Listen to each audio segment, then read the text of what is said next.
alaikum. How are you all? I hope you are well. I'm well too. Everyone, আজকে আমরা জানবো কিছু সহজ কিছু বাক্য যা আমি আপনাদেরকে অগ্রিম দিতে পারি নাই কারণ আমি ব্যস্ত ছিলাম। আর আজকে যেটা জানবো এটা হচ্ছে কুরবানি ঈদ সম্পর্কে স্বাভাবিক কিছু কথাবার্তা যেগুলো আমরা কুরবানি ঈদে সাধারণত বলে থাকি। তো চলুন জেনে নিই।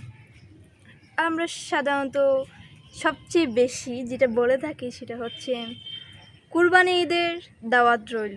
আমরা কিন্তু একে অপরকে দাওয়াত দিই। সো এই যে কুরবানি ঈদের দাওয়াত রইল ওইটাকে আমি ইংলিশে কীভাবে বলতে পারি? খুব ইজি বলতে পারি, Qurbani Eid is invited. Qurbani Eid is invited, ঠিক আছে? সো তারপর বলা যায় আমরা কুরবানি দিনের সকালে যেটা সাধারণত ঘটে ওইটা হচ্ছে যে ছেলেরা বলে থাকে কুরবানি ঈদের নামাজের সময় হয়ে গেছে, ঠিক আছে? অর্থাৎ আমরা নামাজের কথা বলে থাকি কারণ কুরবানি ঈদে কিন্তু নামাজ পড়তে হয়। আর ওইটাকে আমরা ইংলিশে বলতে পারি is time for Eid al Adha prayer. Eid time for Eid al Adha prayer, অর্থাৎ কুরবানি ঈদের নামাজের সময় হয়ে গেছে। তারপরে যেটা বলা যায় আমরা বলে থাকি কুরবানি ঈদে কোথায় বেড়াতে যাবে। আমরা কিন্তু দাদুর বাড়ি, নানুর বাড়ি, খালামণির বাড়ি অনেক জায়গায় বেড়াতে গিয়ে থাকি।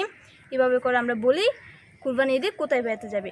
ওইটাকেও কিন্তু আমরা ইংলিশে বলতে পারি where will you go on Kurbani Eid, অর্থাৎ এবারে কুরবানি ঈদে তুমি কোথায় বেড়াতে যাবে, ঠিক আছে? তারপর আমরা কুরবানি ঈদে কিন্তু আমরা একটা কথা বলে থাকি, যদি মাঝে মাঝে আমরা যদি বিরক্ত হয়ে যাই বলে থাকি কুরবানির মাংস কখন রান্না হবে। এটাকেও ইংলিশে বলা যায়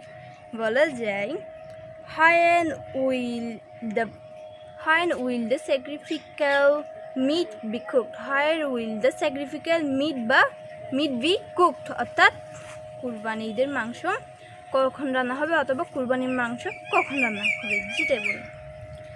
তারপরে আমরা সর্বশেষে যেটা বলা যায়, আমি কিন্তু সহজ কিছু বাক্য দিচ্ছি, ওইগুলো অবভিয়াসলি মনে রাখা দরকার। এবারে কুরবানি ঈদে বলতে পারেন নাই, তাতে কি হয়েছে? অবভিয়াসলি আগামী কুরবানি ঈদে বলে থাকবেন ইনশাআল্লাহ। সো আমরা বলি কুরবানি ঈদের শেষে কিন্তু আমরা বলি কুরবানি কিন্তু অনেক মজা করছি, তাই না? কুরবানি ঈদে অনেক মজা করছে, ওইটাকে ইংলিশে বলা যায় I had a lot of fun on Eid. অর্থাৎ কুরবানি ঈদে অনেক মজা করছি। সো আপনাদেরকে আমার বাড়িতে দাওয়াত রইল কুরবানি ঈদ উপলক্ষে, অবশ্যই আসবেন। সো আমার জন্য ভিডিওটা অবশ্যই একটা লাইক দিয়ে দিবেন, কমেন্ট করবেন, শেয়ার করবেন। অবশ্যই ইউটিউব থেকে যারা দেখছেন সাবস্ক্রাইব অ্যান্ড ফলো করবেন ফেসবুকে। সো আজকে এতটুকু রাখছি, দেখা হচ্ছে নতুন কোনো ভিডিওতে। সো আল্লাহ হাফেজ।